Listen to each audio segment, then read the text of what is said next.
আপনি কি জানেন হোলির রং শুধু আনন্দের প্রতীক নয়, এর পেছনে লুকিয়ে আছে গভীর ঐতিহাসিক, পৌরাণিক এবং বৈজ্ঞানিক ব্যাখ্যা।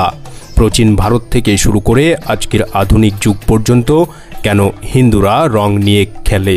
এটি কি শুধুই এক আনন্দময় উৎসব, নাকি এর পেছনে লুকিয়ে আছে রহস্যময় কিছু বৈজ্ঞানিক সত্য? হোলির রং খেলার আসল ইতিহাস কি? কিভাবে এই উৎসব কৃষি, ঋতু পরিবর্তন ও চিকিৎসার সঙ্গে যুক্ত? প্রাচীন যুগে কিভাবে প্রাকৃতিক রং ব্যবহার করা হতো? এই রঙের উৎসবে কি বিশেষ ধর্মীয় ও আধ্যাত্মিকতার তাৎপর্য আছে? আজকের এই ভিডিওর মধ্য দিয়ে আমরা হোলি খেলা বা রং খেলার বৈজ্ঞানিক ও ধার্মিক রহস্য উন্মোচন করব, যা হয়তো আপনাকে হতভাগ করে তুলবে, আপনার বিশ্বাসকে পুরোপুরি বদলে দেবে। তাই ভিডিওটি শেষ পর্যন্ত দেখুন, কারণ শেষে রয়েছে আরও এক অবিশ্বাস্য চমক।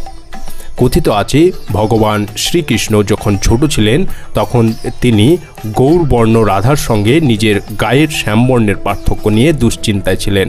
তখন মা যশোদা তাকে পরামর্শ দেন তিনি চাইলে রাধার মুখে রং মাখিয়ে দিতে পারেন, আর এইভাবেই জন্ম নেয় রং খেলার ঐতিহ্য। আরেকটি কাহিনী বলে, ভগবান বিষ্ণুর ভক্ত প্রহ্লাদকে তার রাক্ষস রাজা পিতা হিরণ্যকশিপু হত্যা করতে চেয়েছিলেন, কিন্তু প্রহ্লাদ বেঁচে যান এবং রাক্ষসী হোলিকে আগুনে পুড়িয়ে যায়। থেকেই অশুভ শক্তিকে ধ্বংস করার আনন্দে মানুষ রং মেখে হোলি উদযাপন করে। কিন্তু শুধুই আধ্যাত্মিকতা নয়, এর মধ্যে লুকিয়ে আছে কিছু বৈজ্ঞানিক রহস্য।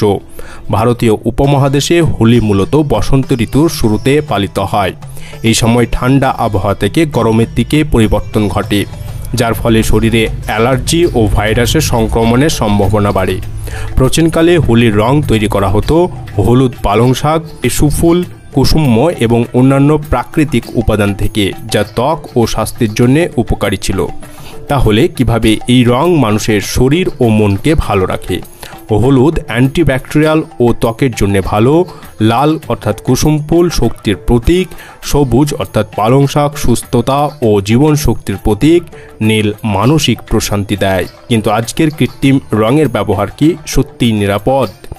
আগেকার দিনে প্রাকৃতিক উপাদান থেকে তৈরি রং ব্যবহৃত হতো, যা শরীরের জন্য উপকারী ছিল, কিন্তু এখন অনেক কৃত্রিম রং ব্যবহৃত হয় যাতে রাসায়নিক পদার্থ থাকে যা ত্বক ও চুলের ক্ষতি করতে পারে। তাই বিশেষজ্ঞরা বলছেন, কৃত্রিম রং এড়িয়ে প্রাকৃতিক রং ব্যবহার করুন। রাসায়নিক রং চোখ ও শ্বাসতন্ত্রের ক্ষতি করতে পারে। পরিবেশ বান্ধব রং নিয়েই হোলি খেলুন, যাতে প্রাকৃতিকের ক্ষতি না হয়। হোলির রং শুধুমাত্র আনন্দের প্রতীক নয়, এটি প্রাকৃতিক ইতিহাস ও ধর্মের এক বিস্ময়কর সংমিশ্রণ। এই রং খেলায় আছে এক ঐতিহাসিক ও বৈজ্ঞানিক ভিত্তি, যা মানুষকে শারীরিক ও মানসিকভাবে সুস্থ রাখতে সাহায্য করে। তাহলে আপনি কি ভাবেন? আপনার কি মনে হয় হোলির রং শুধুই আনন্দ, নাকি এর পেছনে লুকিয়ে আছে গভীর বিজ্ঞান ও ঐতিহ্য? কমেন্টে জানান আপনার মতামত। আর যদি এমনও আরও অজানা তথ্য জানতে চান, তাহলে সাবস্ক্রাইব করুন আমাদের চ্যানেল। ধন্যবাদ।